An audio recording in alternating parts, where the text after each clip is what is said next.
नमस्कार, मैं हूं दीपाली राणा और आप देख रहे हैं आवाज ओवरड्राइव। ओवरड्राइव में आज हम आपको बताएंगे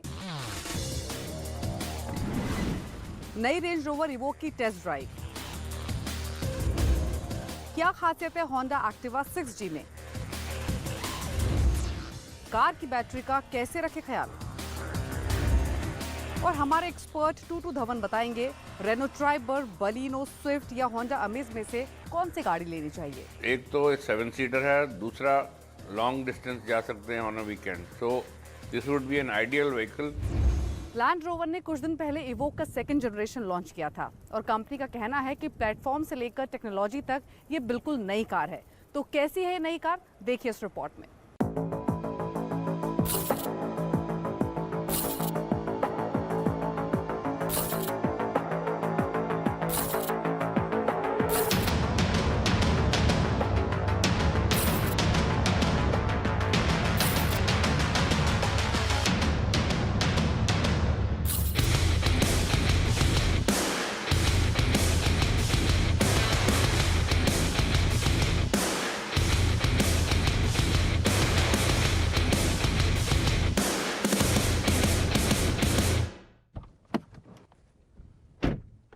रेंज रोवर की नई इवोक जो फाइनली भारत में लॉन्च हो चुकी है और करीब 9 साल के बाद इसका सेकेंड जनरेशन आया है जो आपके सामने है, क्योंकि 2011 में ये गाड़ी पहली बार लॉन्च हुई थी और अब जाकर के 2020 में इसका सेकेंड जनरेशन आया है। कंपनी का कहना है कि ये गाड़ी पूरी तरह से नया है, या यूँ कहें कि इंजन से लेकर के प्लेटफॉर्म तक सब कुछ नया है। लेकिन मैं आपको 3 बड़े बदलाव के बारे में बताऊंगा। उनमें जो पहला है इसका डिजाइन, दूसरा है टेक्नोलॉजी और तीसरा है इसकी कैपेबिलिटी।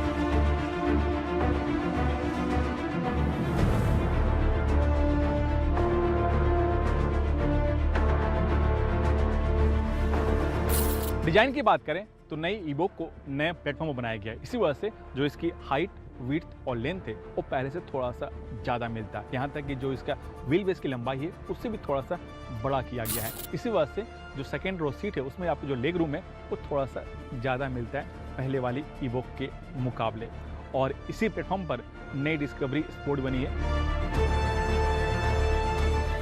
ये इवोक एसयूवी कम कूपे ज़्यादा दिखती है, लेकिन जो इसका डिज़ाइन लैंग्वेज है वो वेलार से लिया गया है और आने वाले दिनों में लैंड रोवर की जितनी भी गाड़ियां हैं उसमें यही डिज़ाइन लैंग्वेज की आपको छाप देखने को मिल जाएगा। जो इसका हेडलैम्प है उसे थोड़ा सा स्लिम रखा गया है। जो इसका फ्रंट ग्रिल है वो नए शेप में और एक हेक्सागोनल डिजाइन में है, जबकि पहले यहाँ पर ब्लैक कलर में ग्रिल हुआ करता था। जो इसका लोअर बम्पर है उसका भी शेप अब नए तरह से है और जो इसका साइड एयर कर्टन का डिज़ाइन है वो भी अब नया है। और एक चीज़ और बताऊंगा, जो इसका डोर हैंडल है वो वेलार से लिया गया जो फ्लश डिप्लॉयबल है। नई इवोक का जो रियर हिस्सा है वो पूरी तरह से नया है।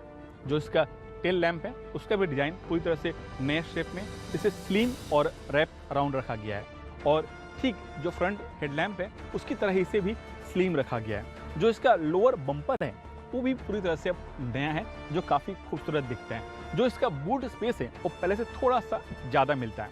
पहले इसमें मिलता था 455 लीटर, जबकि अब मिलता है इसमें 491 यानी 491 लीटर। अगर सेकेंड रो सीट को फोल्ड कर दें तो बूट स्पेस हो जाता है 1383 लीटर। तो ये तो हो गई डिज़ाइन की बात, लेकिन इसके टेक्नोलॉजी में क्या बदलाव किया गया है, चलिए वो भी जान लेते हैं।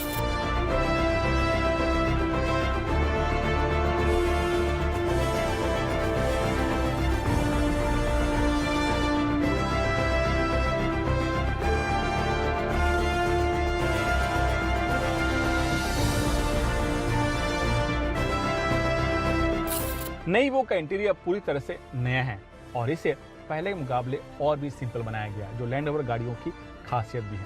जो इसका डैशबोर्ड है सेंट्रल कंसोल पैनल और जो इसका स्टीयरिंग व्हील है वो पूरी तरह से नया है और यहीं पर उन टेक्नोलॉजी का पता चलता है जो कंपनी ने इस गाड़ी में इस्तेमाल किए गए हैं। जो इसका सेंट्रल कंसोल पैनल है वो उसको 3 भाग में बांटा गया। पहला है इंफोटेनमेंट सिस्टम, दूसरा एसी और ऑफ रोड के बटन्स और तीसरा स्पोर्ट्स गियर लीवर। यहाँ पर मुझे एक चीज़ कमी लगी, इस ढक्कन के नीचे जो कप होल्डर है और उसके ऊपर जो एक कवर दिया गया वो थोड़ा सा मुझे अजीब सा लगा।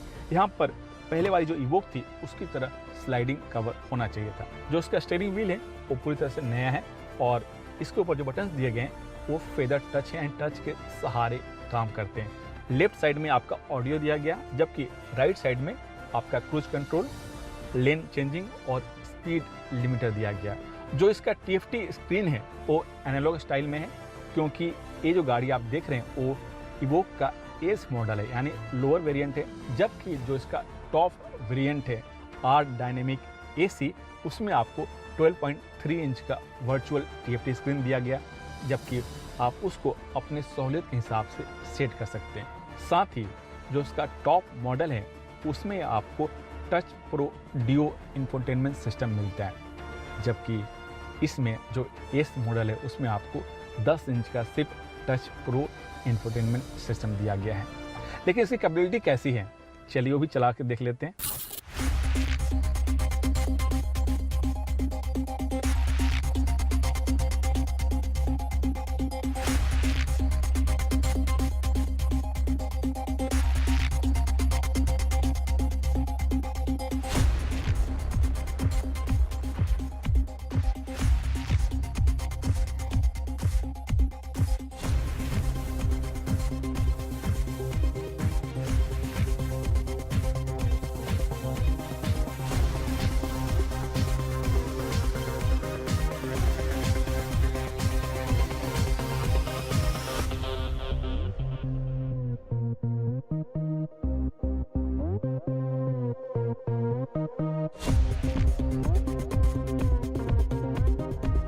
तीसरी जो चीज़ थी वो है इसकी कैपेबिलिटी। इसमें सबसे बड़ा बदलाव किया गया है क्योंकि इसमें ऑल टेरेन रिस्पॉन्स 2 लगाया गया है, यानी ये रोड के कंडीशन और सरफेस के अनुसार जो इसका ड्राइव मोड है ऑटोमेटिकली चेंज आता है। वैसे इसमें 6 ड्राइव मोड दिए गए हैं। पहला है इको, दूसरा है कंफर्ट, तीसरा है ऑटोमेटिक, चौथा है ग्रास, पांचवा है मड और रट्स और छठा है वो है सैंड।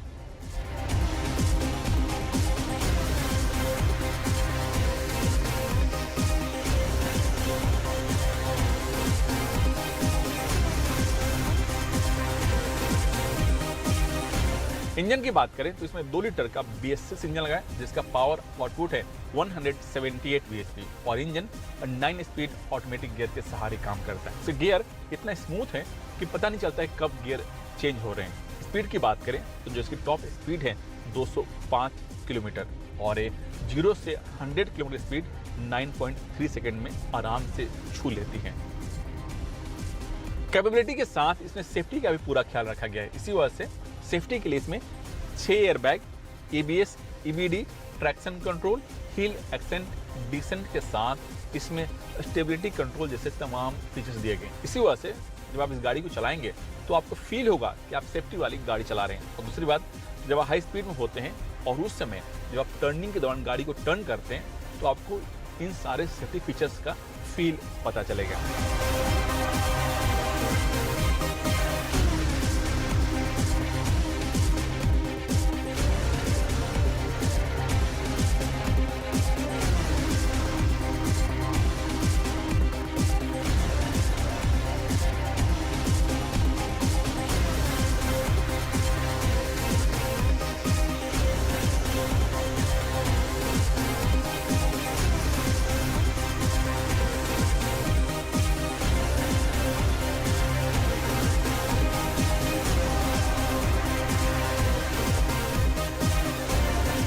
अब काम की बात कि नई इवोक का किन किन गाड़ियों से मुकाबला है। तो इवोक का जिन गाड़ियों से मुकाबला है उनमें मर्सिडीज की GLC, ऑडी की Q5 और BMW की X3 शामिल है। लेकिन एक कैपेबिलिटी की बात करें और ऑफ रोड की बात करें तो इवोक इन सब गाड़ियों के मुकाबले सबसे ऊपरी पायदान पर पहुंचती है। इसी वजह से मेरा मानना है कि अगर आपका बजट है 60 लाख के आसपास और एक आप लग्जरी फीचर के साथ आप ऑफ रोड कैपेबिलिटी वाली गाड़ी चाहते हैं, तो आपके लिए इवोक एक बेस्ट ऑप्शन हो सकता है इन सब गाड़ियों के बीच में।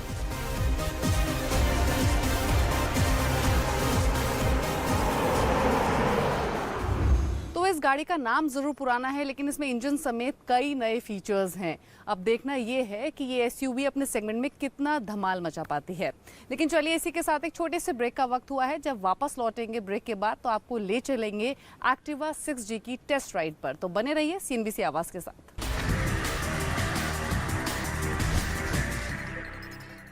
देखो देखो देखो, नया टीवी देखो। आ गई सब्जियां छोटू की दुकान से लाई हो ना, वो ही सही रेट देता है। हाँ पापा। डिसाइडेड, 55 इंच का टीवी इस दीवार पे लग जाएगा। ओह सुपर, कल मैं चेक दे दूंगी। तुम नहीं, मैं अपने पैसों से। वाओ, कैसे?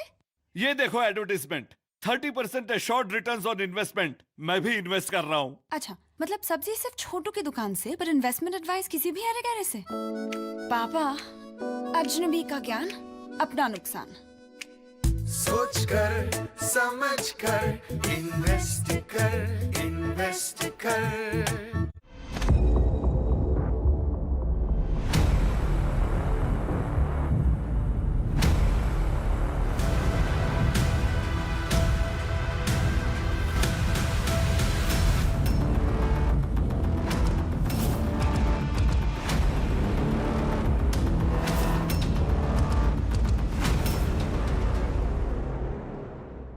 ये फर्श ही बनता है हमारा पहला प्लेग्राउंड। बीमारियां भी इसी फर्श से घर में आती हैं। आम डिटर्जेंट और फिनाइल न सारे दाग में जाते हैं, न ही उनमें छिपे कीटाणु। इसीलिए डिटर्जेंट और फिनाइल की अधूरी सफाई की जगह मैं चुनती हूँ लाइजॉल की पूरी सफाई। सिर्फ लाइजॉल हटाए 100 तरह की जिद्दी दाग और सुरक्षा दे 100 बीमारी फैलाने वाले कीटाणुओं की नस्ल से। लाइजॉल, आदत स्वस्थ घर की। आखिरी सौदा में आपका स्वागत है। आखिरी 1.5 घंटे में कमाई की दमदार स्ट्रेटजी। इस वक्त जो पूरे बाजार के समीकरण है, अगर 10 स्टॉक नीचे हैं तो 13 में खरीदारी दिख रही है। कल के लिए BTST या STBT की रणनीति। शैलेंद्र भटनागर से जाने कहां हो रहा है ब्रेकआउट।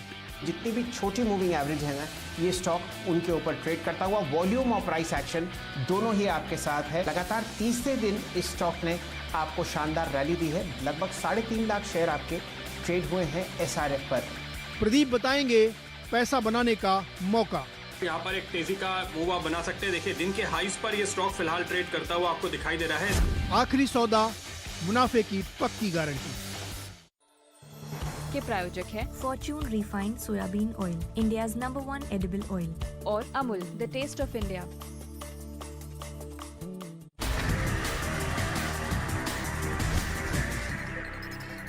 आप देख रहे हैं आवाज ओवरड्राइव। और होंडा ने अपने पॉपुलर स्कूटर एक्टिवा 110 का 6G वेरिएंट लॉन्च किया है।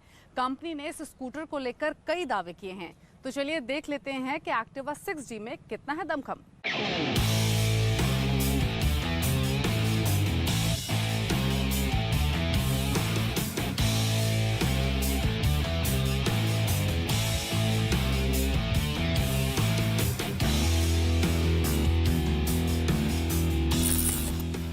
होंडा की सबसे पॉपुलर स्कूटर, जी हाँ, और देश का सबसे ज़्यादा बिकने वाला स्कूटर एक्टिवा। और जो आपके सामने है वो है एक्टिवा का नया अवतार 6G।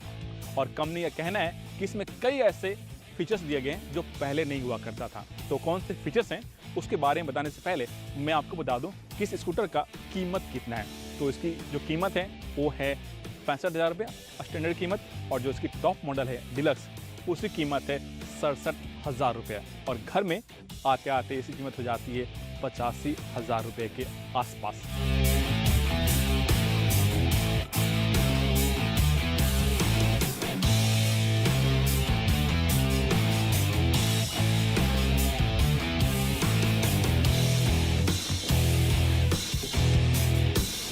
एक्टिवा 6G में कई सारे खासियत हैं। जो पहला है कि इसका जो प्लेटफॉर्म है वो पूरी तरह से नया है। इसी वजह से जो इसका लंबाई है, जो इसका व्हील बेस है और जो इसका ग्राउंड क्लियरेंस है 5G के मुकाबले ज़्यादा है। जो इसका ग्राउंड क्लियरेंस है वो है 171 mm, जबकि जो 5G है यानी जो पुराने वाले एक्टिवा है उसमें आपको 153 mm का ग्राउंड क्लियरेंस मिलता है। और दूसरी बात, इसमें मेटल बॉडी का इस्तेमाल किया गया है।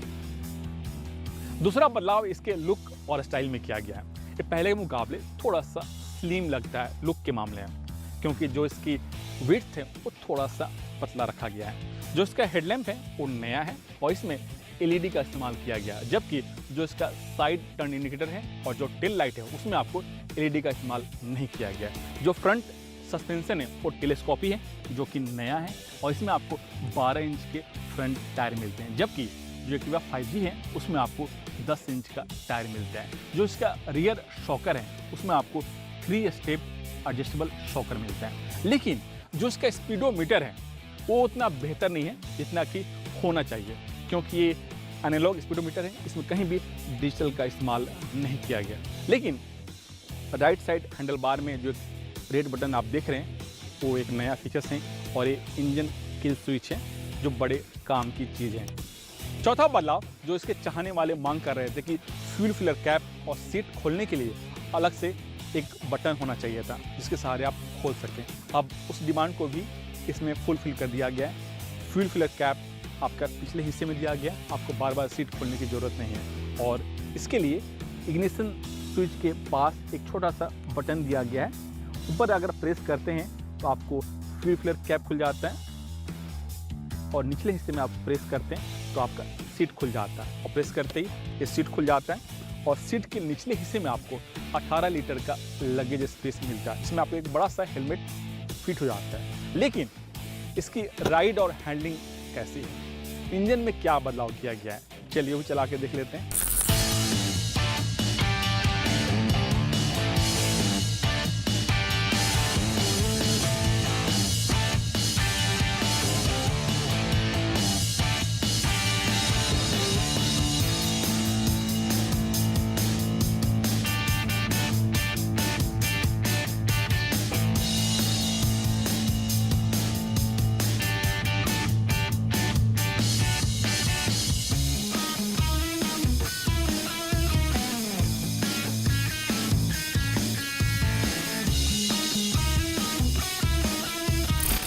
चलाने के बाद आप एक चीज़ जरूर फील करेंगे, वो है इसका साइलेंट और स्मूथ इंजन होना, क्योंकि इसका जो इंजन है वो BS6 इंजन है और इंजन पूरी तरह से नया है और इसमें कई सारे नए टेक्नोलॉजी का इस्तेमाल किया गया, जैसे ACG silent start motor.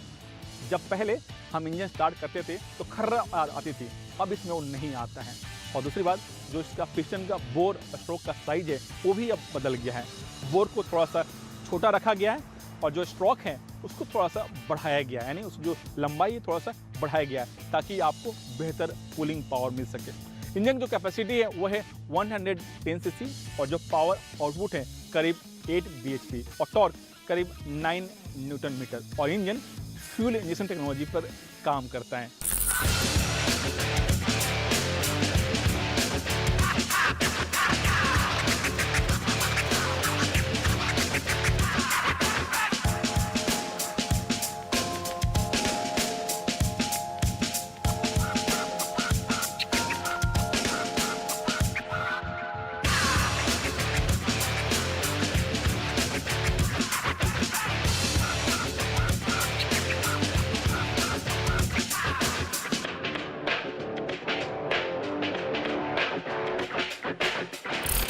5G के मुकाबले जो इसका राइड और हैंडलिंग है काफ़ी स्मूथ है।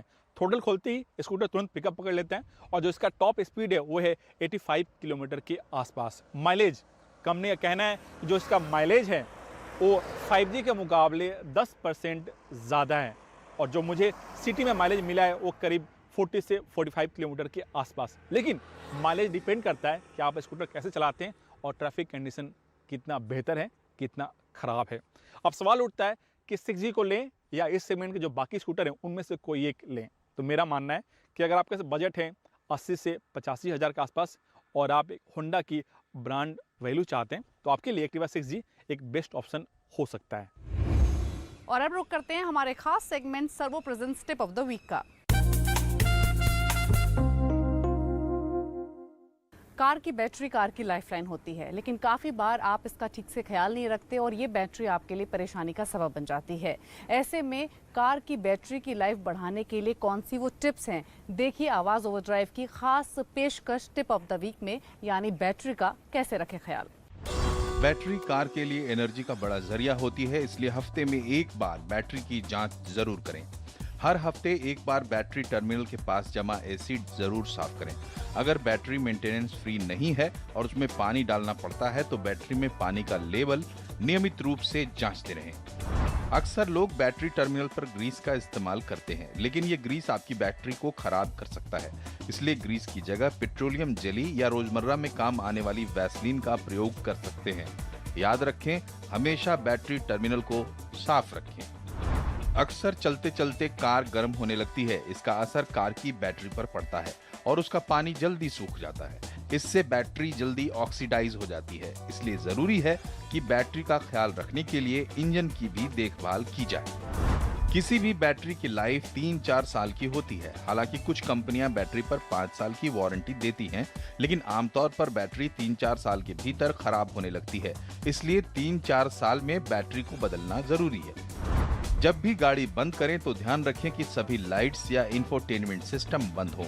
अक्सर लोग गाड़ी बंद करते वक्त कुछ लाइट्स बंद करना भूल जाते हैं, जिससे गाड़ी की बैटरी ड्रेन हो सकती है। बैटरी में इस्तेमाल होने वाली केबल ठीक से कवर की गई है या नहीं, इसका जरूर ध्यान रखें। केबल पर सही तरीके से इंसुलेशन नहीं होने पर स्पार्किंग या शॉर्ट सर्किट का खतरा बना रहता है। करंट लीक भी हो सकता है।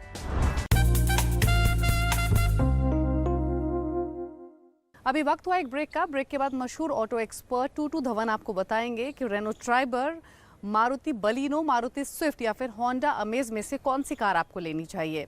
और साथ ही आपके सभी सवालों को हम करेंगे शो में शामिल, जो आप हमारे आवाज़ ओवरड्राइव के फेसबुक पेज पर भेजते हैं।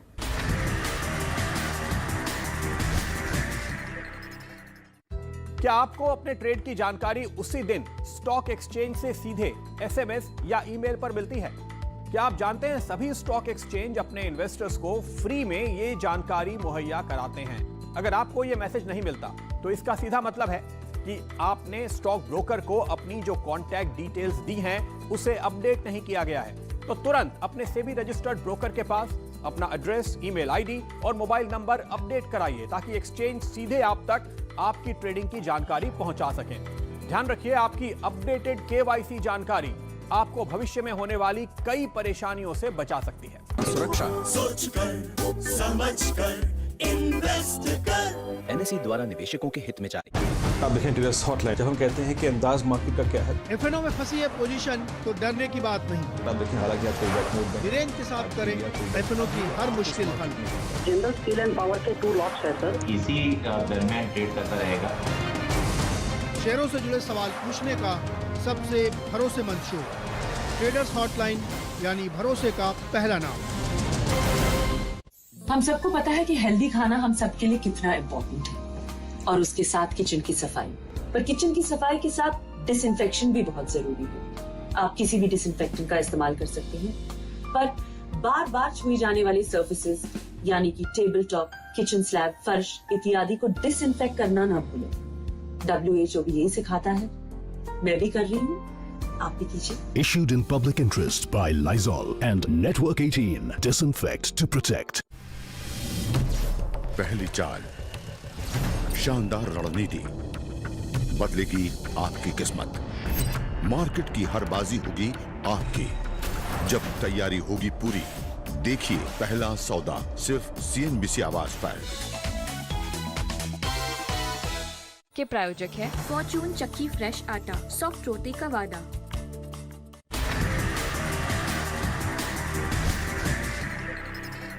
आवाज़ ओवरड्राइव में एक बार फिर आपका स्वागत है। और अब वक्त हो गया है आपके भेजे गए सवालों के जवाब देने का, वो सवाल जो आप हमें आवाज़ ओवरड्राइव के फेसबुक पेज पर भेजते हैं।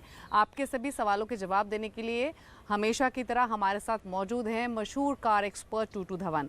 टूटू जी, स्वागत है आपका शो में। और जो पहला सवाल हमें मिला है वो मिला है उदय पारसेकर का। इनका सवाल ये है कि Renault Triber, Maruti Suzuki Baleno, Maruti Swift और होंडा अमेज, इन चारों में से कौन सी कार बेहतर है, कौन सी खरीदनी चाहिए?